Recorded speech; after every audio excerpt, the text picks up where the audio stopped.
started.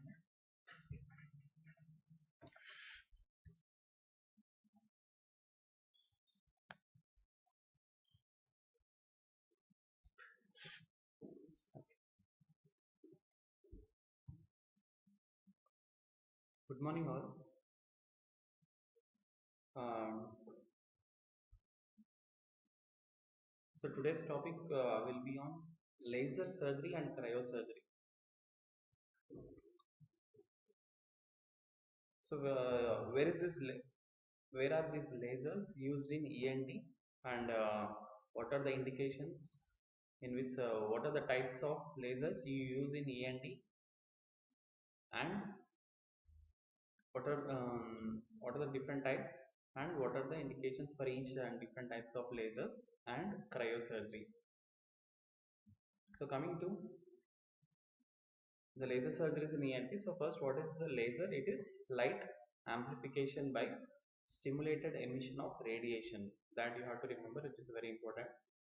And this laser system, you all know, like this laser will be going projected as a very powerful beam-like rays to the tissues.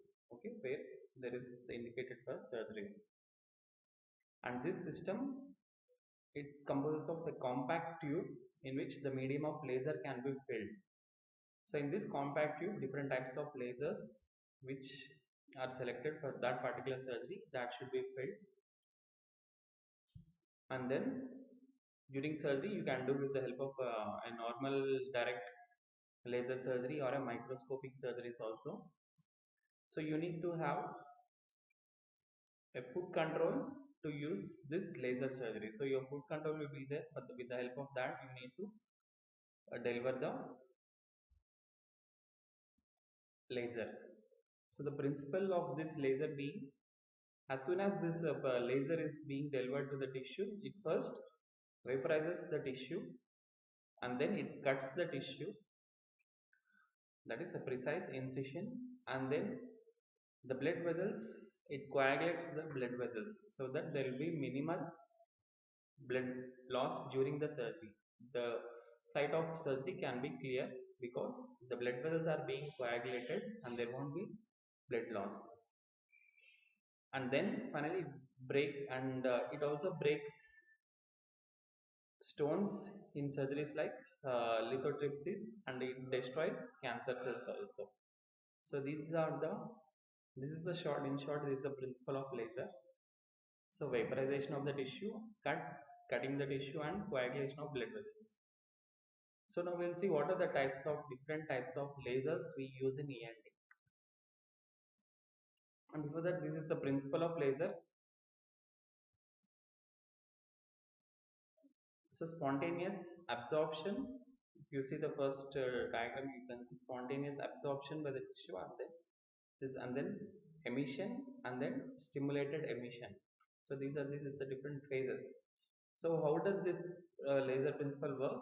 So the electrons in the atoms of the laser medium are first pumped to excited state by external energy source. Okay, and these electrons, which are stimulated by external photon to emit their stored energy in the form of photons. So this is the basic principle of laser. And this question, lasers in ENT, you can get as a short answer in your final exams.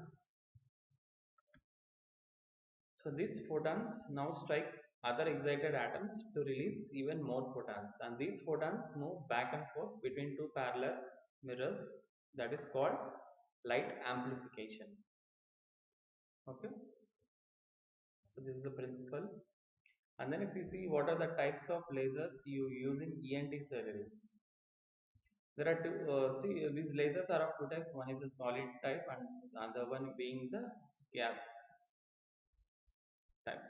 The solid one being Nd:YAG, that is neodymium yttrium aluminum garnet laser, and KTP, potassium titanium phosphate. So these are the two solid lasers which we use in ENT mostly, and then the gaseous forms being carbon dioxide, CO2, argon, and helium. These are the gaseous forms of lasers which we use in ENT. So total you can these five we have to mention most important: NDR, KTP, carbon dioxide, argon, and helium. And depending on the wavelength, there are two types, one being the visible and the second one being invisible lasers. So the visible one is the one which have more wavelength, 380 to 760 nanometers. So the in this visible lasers you get argon and KTP. So this argon laser is having wavelength of 488 to 514 nanometers and it is blue in color, and KTP is having a wavelength of 512 nanometers which is blue green in color. So these are the visible lasers. And then the next one being the invisible lasers. The first one in this invisible, the first invisible is the one which have lesser wavelength from 1 to 380 nanometers, and the other zone being the infrared which is having more than 760 nanometers. In this you get neodymium YAG, ND-YAG laser and CO2 laser. And ND-YAG laser is having a wavelength of 1064 nanometers, and carbon dioxide laser is having wavelength of 10,600 nanometers. So these wavelengths and zones, these are important multiple choice questions in your PG entrance exams, so you can remember this.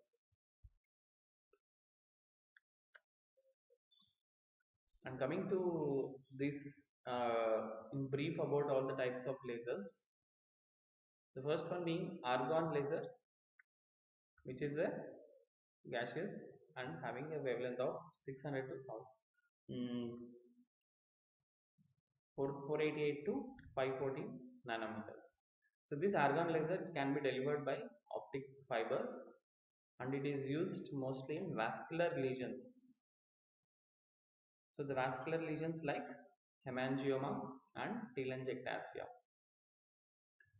And in ear, in otology, you use this argon laser in stepidotomy, lysis of medullary adhesions and tympanoplasty graft. So in stapedectomy, you all know the foot plate of stapes need to be, which is fixed, that should be replaced with a new piston over there over the foot plate. In that step you use this argon laser to perforate the foot plate of stapes.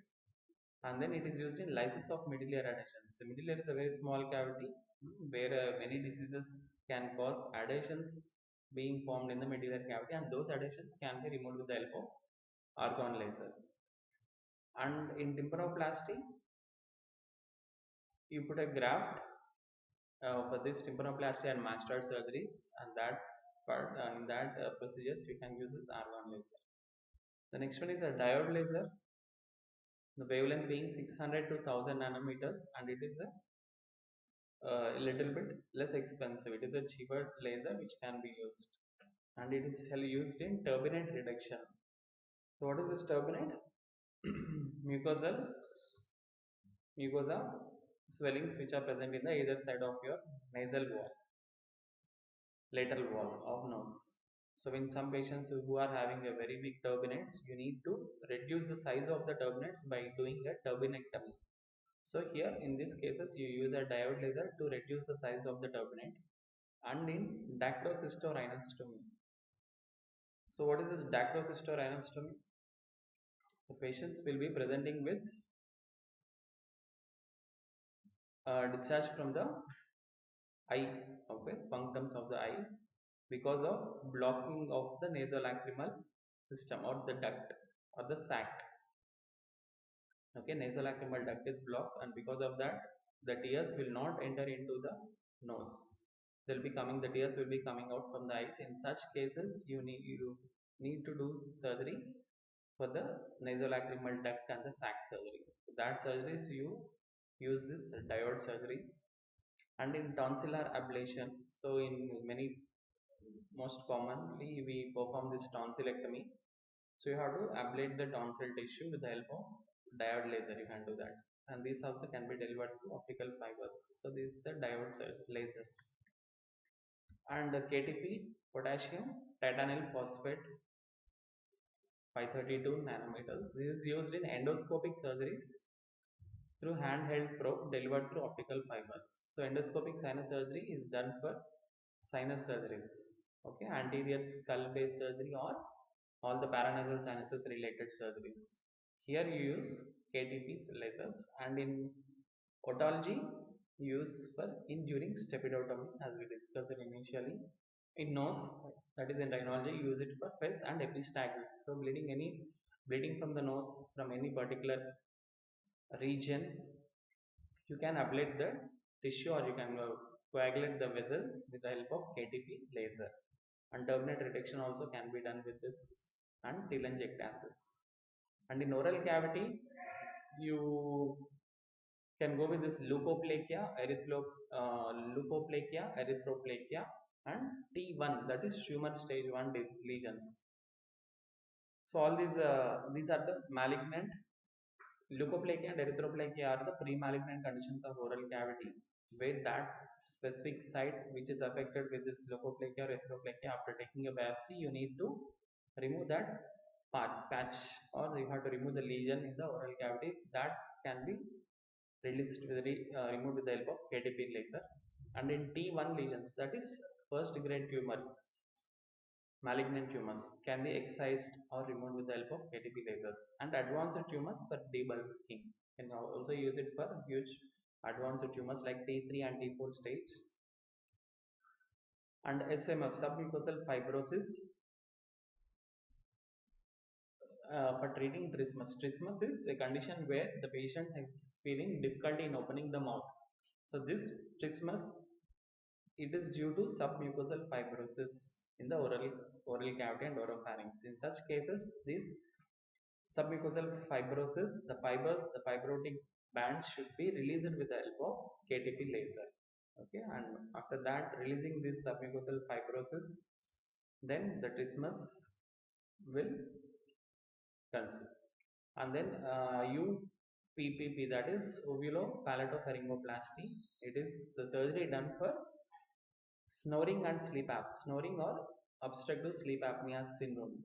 Okay, so in such cases, if there is any bulky tissue in the oropharynx or oral cavity or in hypopharyngeal region, you can remove the bulky tissue, okay, with the help of KTP lasers. And in larynx, microlaryngeal surgery, you can use for T1 cancers, malignant lesions, and you can use it for laryngoseals, internal laryngoseals.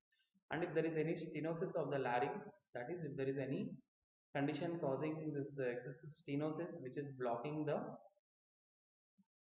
laryngeal inlet with the space, if during the respiration, if the laryngeal inlet and laryngeal cavity is clear, then it will be normal.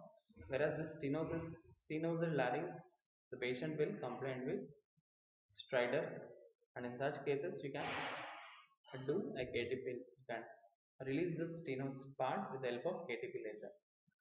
And you use in bronchoscopy to remove tracheobronchial secretions. So these are the uses of KTP laser in ENT. Remember everything. And next is the neodymium yttrium aluminum garnet laser. So this is a colorless laser which can be passed through optical fibers, and this has a very good coagulative property, but it is a bit poor in precision. Because of that, it can cause damage to the surrounding tissue,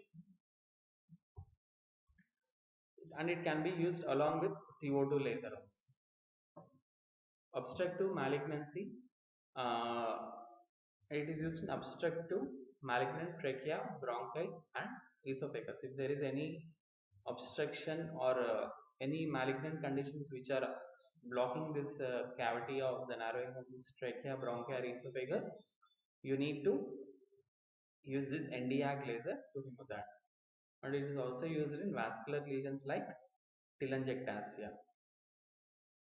And lymphangioma, hemangiomas can also be removed with this, and turbinate reductions can also be done with the help of Nd:YAG lasers.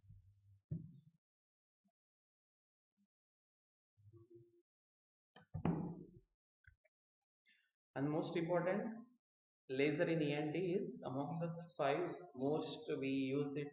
The one which we use more in ENT is CO2 laser, that is carbon dioxide laser. So the medium used is mixture of carbon dioxide, nitrogen and helium neon gases. And the color of this carbon dioxide is red light. Okay, and it is most common laser used in ENT. And for this, the precision is also very good, and it can't pass through flexible endoscope, so it needs an articulating arm, and can be attached to microscope also for making hand free. And this is very good at precision. Okay, and because of that, because of principle being it vaporizes in the tissue and everything. And here you can see CO2 laser is again used in the conditions indications for this in ENT surgeries being, in here it is used in stepidotomy, acoustic neuroma, that is vestibulocochlear nerve neuron, 8th cranial nerve. And in nose, use it for telangiectasia, rhinophyma, that is a big nose with excessive fibrosis. Okay, subsebaceous glands being hypertrophy, and in that cases of rhinophyma you can release that bulk of the nose. And in choanal atresia, in children who are having breathing difficulty, and if it is diagnosed as choanal atresia, you can use carbon dioxide laser surgery to open the atresia in the choana.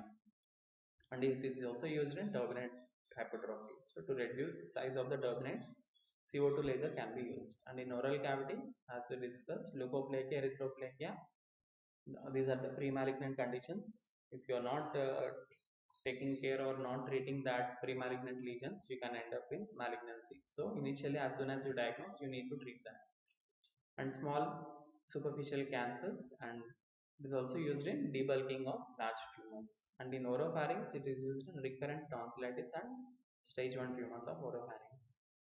And in larynx, this papillomas are very important, and many of the children come with this stridor.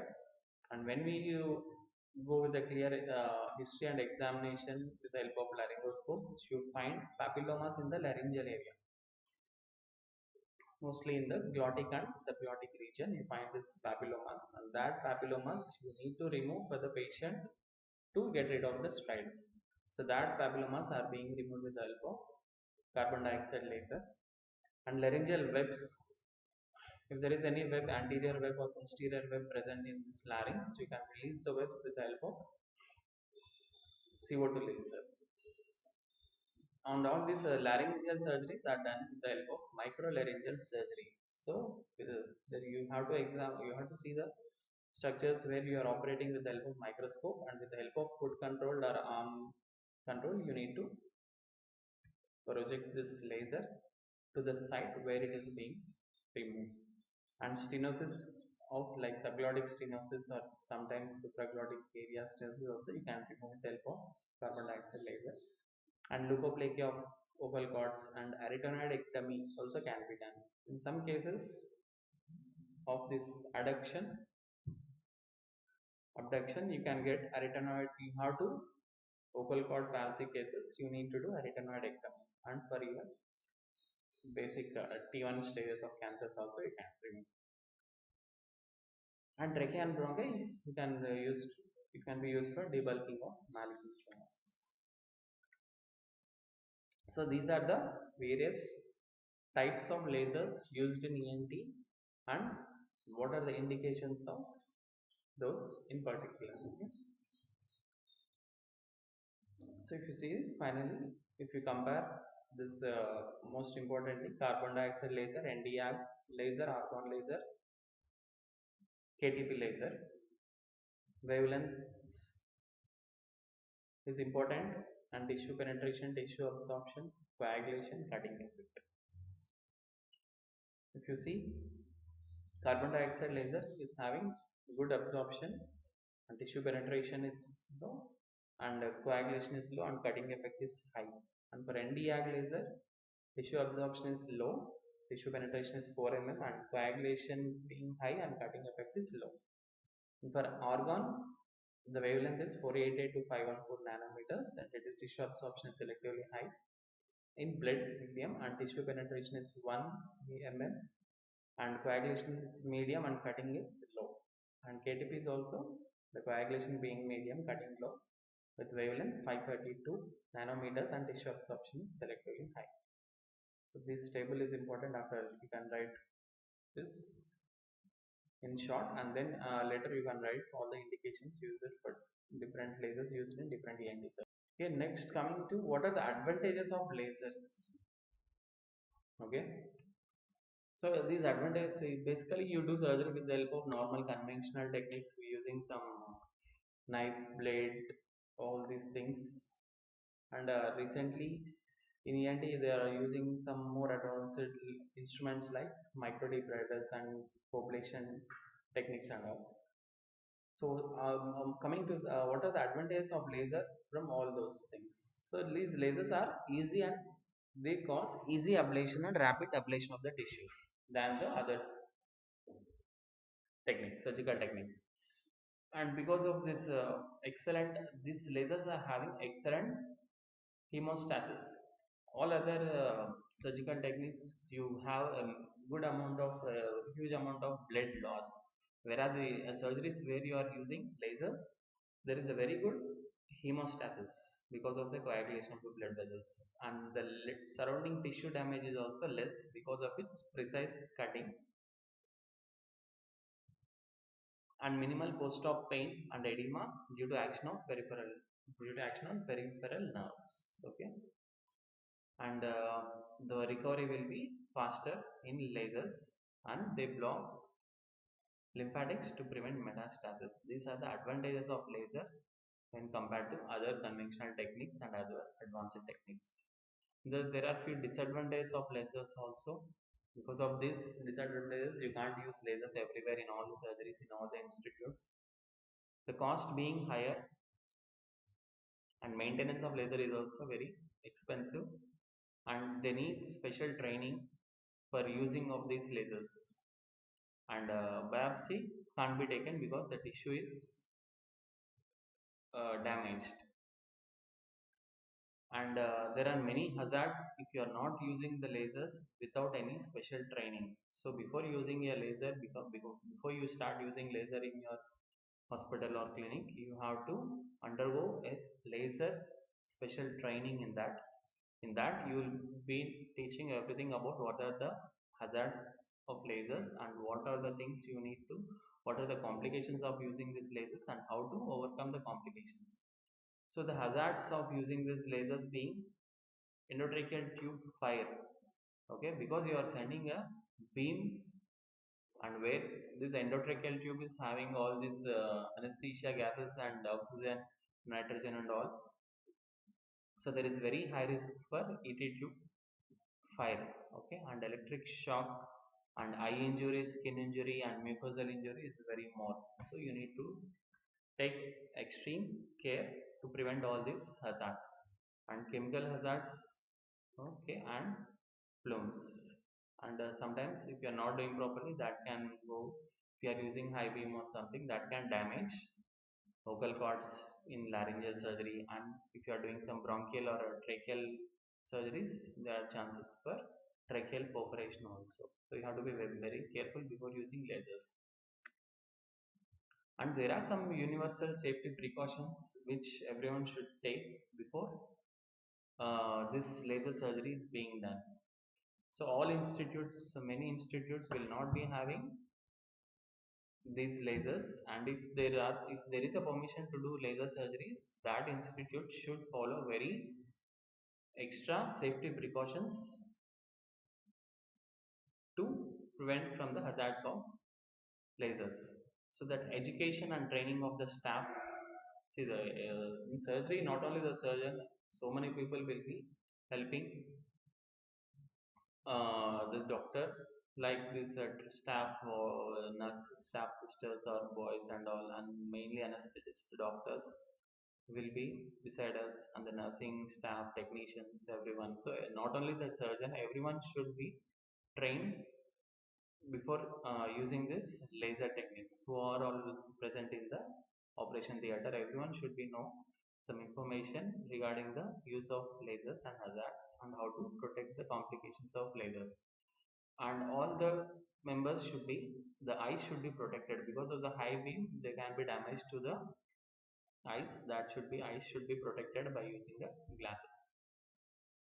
And the eyeglasses should be used with side protection, okay, and different colors worn by those working in the operation theater. And patient eye should be covered with, and even the patient eye should be covered, not only the staff, doctors and anesthetists, nurses, boys, technicians working in operation theater. This is more because you are doing operation on the patient. Most importantly, you have to cover all the delicate areas of the patient, like the eyes and all. So patient eye should be covered with a double layer of saline soaked eye pads or eye pads. And protection of patient's skin by saline soaked towels, pads, sponges which are moistened periodically. So entire skin, mucosa and eyes, everything should be covered with the help of saline soaked towels or pads or sponges, and those should be periodically moistened.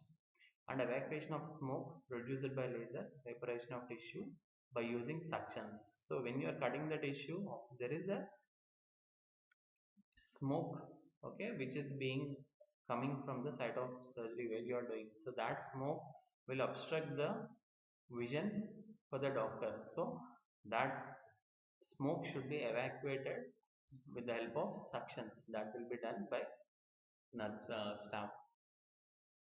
And so there are these anesthesia gases and equipments which are taken care by the anesthesia people over there in the OT to prevent the ET tube fires. So there are few things which they should consider, like they have to, we should use only non-inflammable gases, okay. The anesthetic gases, there are many gases, in that you should use only in non-inflammable gases like halogen or ether. And use red rubber or silicon tube wrapped with reflective metal, aluminum foil mostly, protected with saline soaked cotton. And cuff of tube should be inflated with saline water colored by methylene blue. This warns during the leakage of cuff. If there is any damage due to the cuff, and that time this methylene blue which is leaking, that warns that the leakage is present in the cuff, and that should be take care immediately. And use the anesthetist people should use jet ventilation with no cuff, okay. So preferably when you are using without cuff, the jet ventilation should be given. And if there is any ET tube fire, then you have to take care very instantly. You have to do things like immediately stop ventilating. Oxygen should not be delivered at that time of tube fire. Immediately pour saline with syringe and remove the tube. Restore airway with a new tube, because the ET tube, once it is damaged, you need to remove it and you have to restore with a new tube. Give IV intravenous steroids, okay, and perform repeated bronchoscopies to certain damage. A bowl filled with saline and a syringe should be kept in a table while using lasers. So whenever there is a damage to any mucosa or tissue, or when there is fire, immediately you have to fill the area with saline. And laser OT should be labeled and isolated with no entry or exit allowed except for staff OT. While performing a laser surgery in an operation theater, no one should come inside the other people other than the OT staff, because without any protection of the eyes and without any protection, the other people should not enter the operation theater. Okay, so this is about the lasers in ENT. Very important short essay for you. Okay, safety precautions, advantages, disadvantages, and what happens if there is ET tube fire, what you need to do, all these are important. And there is another short question which they might ask you. One is the photodynamic therapy, and the other one will radio frequency surgery. We'll see about this. So, what is photodynamic therapy? It is injection of photosensitizing agent, that is DHE, dimethyl ether, that is injected intravenously into malignant site, and that causes exposing the site to lasers, and then you have to give lasers, and this activates the agent leading to destruction of cancer cells and sparing of normal tissue. So this is the principle used in photodynamic therapy. So you have to inject. This is a very important multiple choice question for your PG exams. What is the photosensitizing agent given during photodynamic therapy? That is DHE, diemetophosphorine ether is given. Okay, and indications being treatment for CL larynx, okay, nasopharynx and aerodigestive tract and endobronchial regions, it can be used. And recurrent cancers, it can be used after chemotherapy or radiotherapy or surgeries.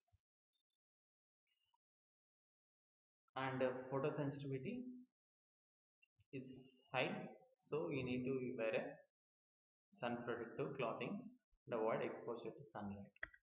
The other one being radio frequency surgery in ENT. Here they use electromagnetic waves of high frequency through a handheld probe which is inserted into tissue, and this cuts and coagulates tissue with minimal normal tissue damage and scarring. This is almost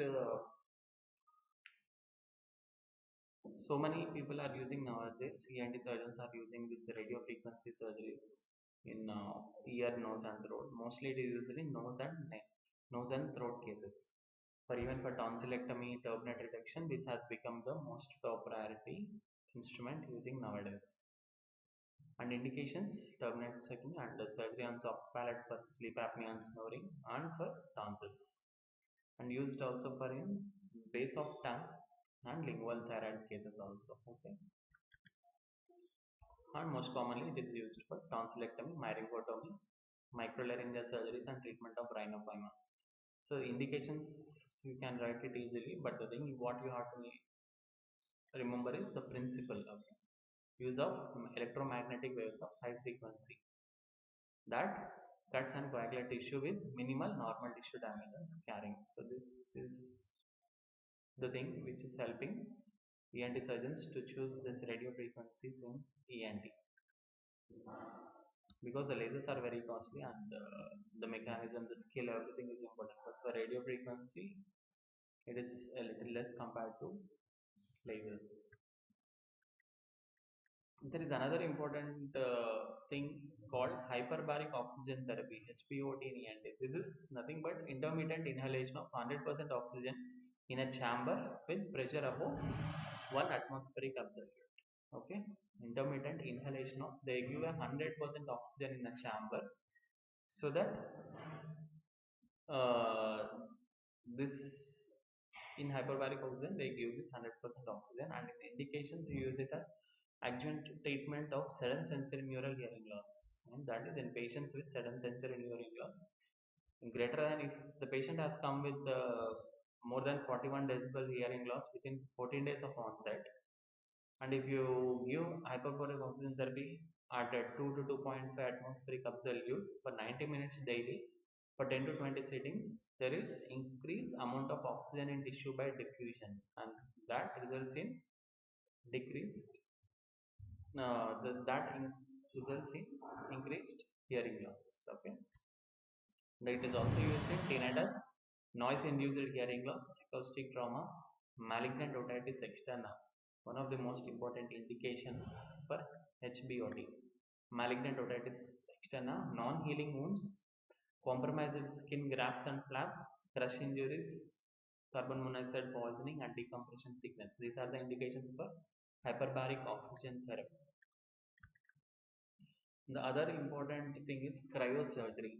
Here you have to remember, this is a surgical technique where they use rapid cooling or freezing of tissues at very low temperature, approximately at minus 30 degrees Celsius. Okay, followed by slow thawing that leads to destruction of tissues. So, using very low temperatures to treat, to remove the tissue, that is called cryosurgery. One is the open type and the other one being the closed type. Okay, direct application of refrigerated chemicals like nitrogen, liquid nitrogen spray, or carbon dioxide snow This is open type of cryosurgery where they use liquid nitrogen spray over the tissues or CO2 snow. And in closed they use a cryoprobe. They use a probe, okay, which is available in various size and designs, and that produces the tip temperature of minus 70 degrees Celsius. Okay, up to minus 70 degrees Celsius it is used in closed system. So this is cryosurgery, closed system and open system. And this is based on Joule-Thomson principle. Rapid expansion of compressed gas through a small hole produces healing. So this is the principle of